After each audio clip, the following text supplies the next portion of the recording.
할렐루야, 성도 여러분, 반갑습니다. 1월 26일 수요일 아침 하루를 여는 첫 찬송 440장 어디든지 예수 나를 이끌면 찬양 올려드립니다.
아침에 주시는 하나님의 말씀은 누가복음 7장 18절로 35절의 말씀입니다. 교독해서 하나님 말씀을 받겠습니다. 요한의 제자들이 이 모든 일을 그에게 알리니 요한이 그 제자 중 둘을 불러 주께 보내어 이르되 오실 그이가 당신이 오니까 우리가 다른 일을 기다리오리까 하라 하매 그들이 예수께 나와 이르되 침례 요한이 우리를 보내어 당신께 여쭤보라고 하기를 오실 그이가 당신이 오니까 우리가 다른 일을 기다리오리까 하더나이다 하니 마침 그때에 예수께서 질병과 고통과 및 악귀 들린 자를 많이 고치시며 또 많은 맹인을 보게 하신지라. 예수께서 대답하여 이르시되 너희가 가서 보고 들은 것을 요한에게 알리되 맹인이 보며 못 걷는 자들이 걸으며 나병 환자가 깨끗함을 받으며 기먹은 사람이 들으며 죽은 자가 살아나며 가난한 자에게 복음이 전파된다 하라. 누구든지 나로 말미암아 실족하지 아니하는 자는 복이 있도다 하시니라. 요한이 보낸 자가 떠난 후에 예수께서 무리에게 요한에 대하여 말씀하시되 너희가 무엇을 보려고 광야에 나갔더냐? 바람에 흔들리는 갈대냐? 그러면 너희가 무엇을 보려고 나갔더냐? 부드러운 옷 입은 사람이냐? 보라, 화려한 옷을 입고 사치하게 지내는 자는 왕궁에 있느니라. 그러면 너희가 무엇을 보려고 나갔더냐? 선지자냐? 옳다. 내가 너희에게 이르노니 선지자보다도 훌륭한 자니라. 기록된 바 보라, 내가 내 사자를 내 앞에 보내노니 그가 내 앞에서 내 길을 준비하리라 한 것이 이 사람에 대한 말씀이라. 내가 너희에게 말하노니 여자가 낳은 자 중에 요한보다 큰 자가 없도다. 그러나 하나님 나라에서는 극히 작은 자라도 그보다 크니라 하시니 모든 백성과 세리들은 이미 요한의 침례를 받은 자라. 이 말씀을 듣고 하나님을 의롭다 하되 바리새인과 율법 교사들은 그의 침례를 받지 아니하므로 그들 자신을 위한 하나님의 뜻을 저버리리니라. 또 이르시되 이 세대의 사람을 무엇으로 비유할까? 무엇과 같은가? 비유하건대 아이들이 장터에 앉아 서로 불러 이르되 우리가 너희를 향하여 피리를 불어도 너희가 춤추지 않고 우리가 곡하여도 너희가 울지 아니하였다 함과 같도다. 침례 요한이 와서 떡도 먹지 아니하며 포도주도 마시지 아니하며 너희 말이 귀신이 들렸다 하더니 인자는 와서 먹고 마시매 너희 말이 보라 먹기를 탐하고 포도주를 즐기는 사람이요 세리와 죄인의 친구로다 하니 지혜는 자기의 모든 자녀로 인하여 옳다함을 얻느니라. 아멘. 예수님께서 가버나움에서 로마 백부장에 죽어가는 종을 살려주십니다. 뿐만 아니라 나인성에 들어갈 때에 그 과부의 독자가 죽은 것을 우리 주님이 살려내십니다. 이 모든 소식을 침례 요한의 제자들이 듣고 와서 침례 요한에게 그것을 알렸습니다. 침례 요한의 제자들은요, 예수님이 이렇게 죽은 자도 살리시고 죽어가는 자를 또한 병 고쳐주시는 것을 보면서 요한의 제자들은 참 이 마음이 안정되지 못했을 것 같아요.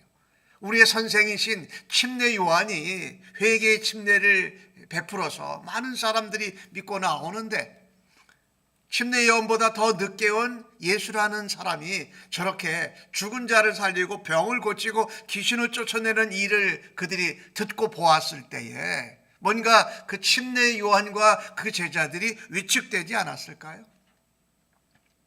더욱이 침례 요한은 그 헤롯 안티바스에 의해서 지금 감옥에 갇혀 있는 상태입니다.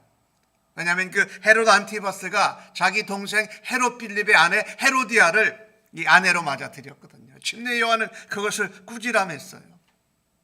이 침례 요한이 감옥에 갇혀 있으면서 그가 예수님이 오시는 길을 예비한 선지자예요. 예수님을 향한 종이었어요. 근데 그가 예수님이 메시아인 것을 분명히 아는데 이제 자기도 감옥에 갇혀 있고 이러면서 이 뭔가 변화가 일어날 줄로 기대하고 있는데 일어나지 않으니까 제자들을 둘을 시켜서 예수님에게 물어봅니다. 오실 메시아가 당신이십니까? 우리가 또 다른 사람을 기다려야 합니까? 라고 가서 예수님에게 직접 물어보려고 합니다. 근데 오늘 주신 말씀 21절에 마침 그때에 이 하나님의 때는요, 이 우연히 생기는 것이 아니라 하나님이 계획하신 가운데 하나님의 섭리와 경륜을 따라 예수님이 이 땅에 오셔서 하나님 나라를 전하시고 그 백성들을 하나님 나라로 불러들이는 일을 마침 하셨다라는 거예요. 참 할렐루야죠. 침례 요한의 제자들이 메시아를 다시 누구를 기다려야 합니까? 할 때에 메시아 대신 예수 그리스도에 대한 그 사역과 그 증거를 바로 행하는 모습을 성경이 기록하고 있습니다. 마침 그때에 예수님이 질병과 고통과 귀신 들린 자와 이런 자들을 고쳐내시고 많은 맹인과 기머거리를 고치시고 또 심령이 가난해서 예수님이 말씀을 전할 때마다 이들이 은혜를 받고 또 그들이 가지고 있는 병과 문제가 해결되어지는 모습이 바로 하나님 나라를 이루시고자 오신 메시아 그리스도라는 것을 마침 그때에 보여주고 있다는 겁니다. 메시아가 오셨다라는 것이죠. 성경 이사야에 나오는 말씀들을 보면 가서 침례 요한의 제자들에게 하라고 한 말이 바로 이사야에서의 예언된 그 모습을 그대로 표현하고 있어요. 맹인이 눈을 떠서 보게 되는 겁니다. 어둠 가운데 있는 백성들이 새로운 나라, 새로운 이 땅의 참빛이 되신 예수님을 보게 되는 거예요. 그리고 걷지 못하던 자들이, 예수님께 나오지 못하던 자들이 일어나서 걷게 되고, 나병 환자, 중풍병자, 귀머거리 이런 사람들이 전부 다 병이 낫고 귀가 열려지는 거예요. 하나님 나라의 주인이신 메시아 그리스도의 말씀을 들을 때마다 살아나는 거예요. 그리고 무엇보다도 이 땅에 있는 모든 죄와 사망에 죽어 있고 하나님 나라를 바라는 메시아를 기대하는 사람들에게 예수님의 하나님 나라의 복음이 전파돼서 그들이 믿고 듣게 된다는 거죠. 이 침례 요한마저도 또 침례 요한의 제자들도 이 메시아 대신 예수 그리스도에 대해서 알고 있었지만 확신하지 못하는 가운데 있었는데 우리 주님을 만나자 그것이 확신으로 바뀌어지고 성경에 예언된 말씀으로 그대로 이루어지고 있음을 통해서 바로 의심에서 또 불안함에서 확신 가운데 믿음으로 거하게 하시는 것을 볼 수가 있습니다. 오늘 예수님이 중요한 말씀 하나를 하시는데 나로 말미암아서 나 메시아 그리스도 예수로 인하여서 걸려서 넘어지지 않는 자가 복이 있다. 우리는 이 예수 그리스도가 건축자들의 버린 돌이 되어졌지만 하나님은 그것을 모퉁이돌로 머릿돌로 삼으셨기 때문에 그것을 통해서 우리가 딛고 일어서고 또 거기에 하나님 나라, 하나님의 교회와 믿음의 백성들이 세워지는 것이 하나님의 계획이에요. 그 하나님의 뜻과 섭리를 따라서 부르심을 받은 자들은 복이 있는 자고 예수님을 만날 때마다 넘어지는 자, 시험에서 걸려드는 자, 이런 자들은 복이 없다라고 말씀하시는 거죠. 그러니 오늘 침례 요한이 보낸 그 제자들을 통해서 예수님이 나는 분명하게 메시아 그리스도라는 것을 성경 말씀을 인용해서 말씀해 주셨고 그분이 이 땅에서 하는 사역을 통해서 말씀해 주신 것이라는 겁니다. 우리가 우리의 삶 가운데 하나님을 믿고 예수 그리스도를 믿고 믿음의 사람으로 신앙의 사람으로 살아가다가 우리에게도 침례 요한의 제자처럼 또 침례 요한처럼 상황과 환경이 바뀌었을 때에 우리의 믿음과 확신이 흔들릴 수 있다는 거예요. 그때 우리는 무엇으로 그 의심과 믿음의 흔들림을 이겨내고 감당할 수 있을까요? 그것은 하나님의 말씀이라는 겁니다. 이사야의 말씀을 통해서 예수님이 알려주셨고 그 일을 예수님이 실제로 하고 계신 그 마침 그때를 통해서 하나님이 일하고 계신 것을 통하여서 우리가 예수님과 함께 가고 말씀과 동행할 수 있는 은혜가 있기를 간절히 바랍니다. 그런 자들이 바로 복이 있는 자들이라고 말씀하지요. 오늘 예수님은 침례 요한이 보낸 제자들을 떠나 보내시면서 오늘 침례 요한에 대해서 말씀하십니다. 침례 요한이 제자들을 보내서 확인하고 또 침례 요한이 또 의심하거나 흔들림 가운데 있을 때에 그를 꾸지람하지 않으셔요. 오히려 예수님께서 그 침례 요한을 칭찬하십니다. 그리고 예수님의 동역자로 소개를 하세요. 너희들이 광야에 나갔을 때 무엇을 보러 나갔느냐? 거기서 바람에 흔들리는 갈대냐? 화려한 옷을 입고 있는 자냐? 아니지 않느냐? 너희들이 선지자를 보러 가지 않았느냐? 바로 그 침례 요한이 나의 길을 예비하는 선지자다. 그렇게 칭찬을 해줬어요. 우리가 서로 믿음으로 가다가 또 의심하고 흔들림이 있을 때에도 그 길을 말씀을 통해서 예수님을 함께 동행하면서 나아갈 때에 예수님은 우리를 칭찬하실 것입니다. 야, 네가 말씀을 붙잡고 또 내가 하고 있는 사역을 통해서 하나님이 역사하시는 이런 기적과 능력의 현장을 보고 너희가 믿음을 굳게 하고 다시 그 믿음의 길을 가는 것이 너희에게 축복이다라고 말씀합니다. 오늘 침례 요한을 어떻게 소개하시느냐? 내가 내 사자를 보냈다. 나보다 앞서 보냈다. 내 길을 준비하게 했다. 그 성경에 예언된 사람이 바로 이 침례 요한이다 라고 말씀을 하세요. 이것을 보면 우리가 흔들리고 불안하던 가운데에도 말씀으로 붙들고 예수님과 함께 동행하면 예수님은 우리에게 그렇게 칭찬하실 것입니다. 너희가 내 길을 준비하는 자요, 내가 성경에 말씀한 대로 그 일을 성취할 때 너희들이 그 일에 쓰임을 받고 사용함을 받는 너희가 복된 자다라고 말씀합니다. 예수님이 침례 요한을 이렇게 칭찬하시고 예수님의 길을 예비하는 선지자요 동역자로 그렇게 표현해 주신 이유가 뭘까요? 침례 요한은요, 자신이 와서 회개의 침례를 베풀 때 많은 사람들이 그에게 나와왔습니다. 그러나 그는 그것으로 자기 자신을 집중하게 하고 자기 자신이 영광을 누리지 않았습니다. 오히려 예수님의 길을 준비하고 예비하는 자로 모든 영광을 예수님께로 돌리고 예수님께로 집중하도록 했던 것입니다.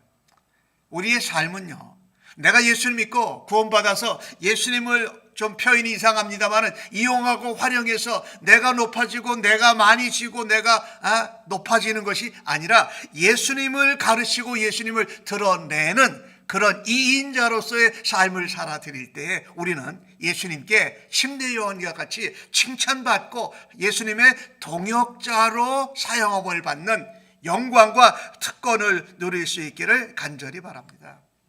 우리는 나를 드러내는 자들이 아니라 이제 내가 갈라디아서 2장 20절에 의하면은 나는 예수 그리스도를 믿고 그리스도 안에서 덤으로 사는 인생을 사니까 그 인생은 예수님을 높이고 하나님의 나라를 드러내는 일에 복음 증거에 사용할 수 있는 그런 우리들이 되어지기를 간절히 바라는 것입니다. 오늘 예수님은 그 침례 요한을 참 칭찬하시고 대단한 자다, 여자가 낳은 중에 이보다 큰 자가 없다 칭찬하시면서 또 다른 얘기를 하나 하십니다. 하나님 나라에서는 가장 작고 미약한 자보다 이 침례 요한보다 더 크다고 말씀합니다. 그러니 이 하나님 나라가 얼마나 대단하고 엄청난 것인지, 하나님 나라의 본질은 유명해서 돈과 재물이 많아서 사치스러운 옷을 입고 또 왕궁이나 이런 세상 나라에서 권세와 힘을 부리는 것이 아니라 바로 하나님 말씀대로 살아가는 자들이 바로 하나님 나라요, 하나님 나라의 백성이라는 것입니다. 그 하나님 나라는 앞으로 올 완성될 하나님의 나라가 있지만 그 하나님의 나라는 어디부터 시작됩니까? 이 땅에서부터 시작됩니다. 예수님이 계시는 그곳, 예수님을 믿고 따라가는 그 백성들을 통하여서 또 말씀을 듣고 순종하고 또 말씀으로 함께 예수님과 동행하는 자들을 통해서 하나님이 하나님 나라를 이 땅에서부터 이루신다. 그 일에 내가 부르심을 받고 내가 그 일에 사용함을 받는 것, 그리고 그가 어마어마한 일을 한 침례 요한보다도 크다고 말씀하고 계신 것이지요. 그러니 우리는 내가 예수 믿고 예수님과 동행하며 하나님 말씀을 순종하고 증거하는 것이 우리에게 얼마나 큰 영광이요 기쁨이요 특권인지를 감사하고 찬양할 수 있기를 바랍니다. 오늘 그렇게 하나님 나라와 복음을 전하는데도 참 안타깝게도 바리새인들과 율법 교사들, 자타가 스스로 인정하고 공인하는 신앙의 종교 지도자들은 오히려 요한의 침례를 받지 않았습니다. 자신들을 향한 하나님의 뜻을, 하나님의 계획을, 하나님의 은혜를 저버리고 무시합니다. 그런데 세리들과 또 백성들은 요한의 침례를 받고서 그가 전한 말씀을 듣고 예수님의 사역과 예수님의 말씀을 듣고서 뭐라 그랬습니까? 하나님이 의롭다, 의로우신 하나님이 우리와 함께 하신다고 했다라는 겁니다. 예수님의 주위에는 다 예수님을 받아들이는 사람들이 아니었고 예수님을 거부하는 자들도 있었다. 오늘도 우리를 이 시대를 살아가면서 예수님을 전해도, 하나님 나라를 전해도, 복음을 증거해도 그것을 받아들이지 않는 사람들이 있다라는 겁니다. 그 당시 바리새인들과 서기관 율법학자들이 그랬던 것 같이 예수님은 그것을 보시며 이 세대의 사람, 이 시대를 내가 무엇에 비유할까라고 말하시면서 장터에서 애들이 노는 장면을 통해서 성경의 말씀을 인용하십니다. 그게 놀이예요. 피리를 울면 춤을 춰야 되고 눈물을 흘리고 곡하면 울어야 되는데 그렇게 전혀 반응하지 않는다라는 겁니다. 이 말씀을 보면서 오늘 저희에게 도전을 하시는 것은 뭐냐면 하나님이 말씀을 전하시고 하나님이 피를 불고 우리에게 은혜를 베푸실 때에 우리는 뭐예요? 제대로 반응하게 하여 주옵소서. 말씀을 들을 때마다 하나님의 은혜가 역사가 나타날 때마다 하나님 제대로 반응하는 저희들 되게 하여 주옵소서. 그 다음에 오늘 예수님이 하신 말씀 중에 하나가 침례 요한이 회개의 침례를 베풀고 하나님 나라를 와 예수님의 길을 준비하기 위해서 왔을 때 그가 먹지 않고 또 광야에 있고 이랬을 때에 침례 요한을 귀신 들렸다고 했습니다. 그런데 예수님이 정작 메시아가 오셔서 죄인들과 또 세리들과 함께 먹고 마시고 잔치를 베풀었을 때에 뭐라고 그랬습니까? 금식 안 하고 기도도 안 하고 먹고 마신다고 죄인들의 친구라고 말했습니다. 침례 요한에게 한 얘기와 예수님에게 한 얘기가 달랐던 것이죠. 즉 바리새인들과 서기관들 그 당시의 종교 지도자들은 기준이 하나님 말씀이 아니었다라는 겁니다. 자기들의 생각에 유리하게 편리하게 자기의 마음대로 해석하고 그 해석한 것을 가지고 사람들에게 힘들게 적용하고 또 주님에게도 주님의 길을 준비한 침례 요한에게도 했던 것을 보게 됩니다. 이 시대의 사람들이 아무리 비웃고 아무리 예수님을 거부하고 거절해도 복음은 예수 그리스도가 메시아 되시고 구원자 되심은 하나님을 믿고 말씀을 따르고 예수님과 동행하는 하나님의 자녀들로 인하여서 전해질 줄로 믿습니다. 그것을 우리는 감당해야 할 것입니다. 오늘 주신 말씀 또한 우리가 보면서 하나님 바리새인들과 서기관들처럼 내 마음대로 내 생각대로 내 자신에게 유리하게 하나님의 말씀을 하나님의 역사를 이렇게 왜곡해서 전하지 않고 받아들이지 않는 저희들 되게 하여 주옵소서. 서로 하나님 말씀 안에서 그리스도와 함께 하나님 나라를 세우고 하나님 나라의 기쁜 소식 복음을 증거하는 일에 하나님 앞에 귀하게 사용받는 우리 성도님들 모두 다 되시기를 예수님의 이름으로 간절히 축복합니다. 아멘. 하나님 감사합니다. 저희들을 부르셔서 예수 그리스도를 증거하고 하나님의 영광을 드러내며 하나님 나라를 확장하는 일에 하나님 일꾼으로 사용하여 주셔서 감사합니다. 우리가 예수 믿고 구원받은 자로 살아갈 때에 모든 것을 우리의 중심으로 우리의 초점으로 생각하는 어리석은 자 되지 않게 하여 주옵소서. 우리는 하나님의 영광을 드러내고 예수님을 증거하는 이인자로 하나님 앞에 사용받는 아름다운 모습으로 아름다운 그리스도인으로 자라게 하여 주시옵소서. 오늘도 말씀을 붙들고 우리 예수님을 함께 동행함으로 넉넉히 하나님 백성 죄인들에게 복음을 증거하는 하나님의 축복의 도구와 통로로 사용하여 주셔서 감사합니다. 오늘도 우리 안에 말씀이 흥황케 하여 주옵소서. 성령의 충만함이 넘치게 하여 주시고 아버지의 은혜와 주의 사랑이 넘치게 하여 주옵소서. 예수님의 이름으로 기도하옵나이다. 아멘.